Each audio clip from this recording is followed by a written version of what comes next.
Student, প্রতিদিনের বিষয় স্মৃতি ক্লাসে তোমাদের স্বাগতম জানাচ্ছি।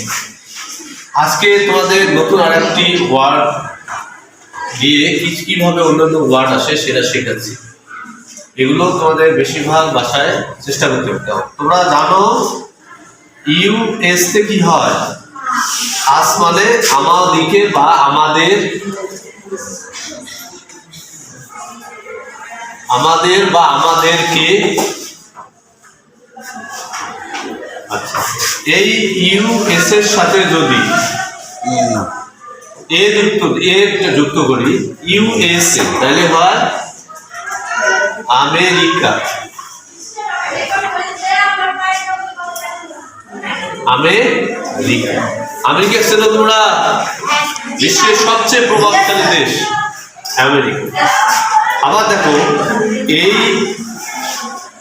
আসের সাথে যদি একটা ই যুক্ত করো তাহলে কি হলো? ইউজ। ইউজ মানে হচ্ছে ব্যবহার,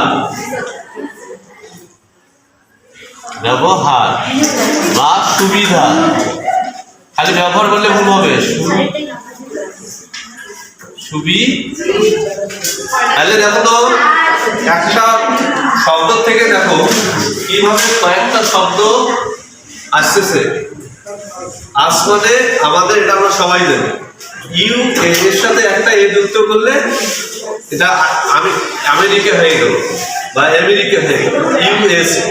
আর এই আসের সাথে যদি একটা ই যুক্ত করি তাহলে ইউজ মানে ব্যবহার বা ব্যবহার করা, সুবিধা, সুযোগ ইত্যাদি। আজ এই পর্যন্ত, পরের ক্লাসে আবার দেখা হবে। ভালো থাকো, সুস্থ থাকো, আল্লাহ হাফেজ।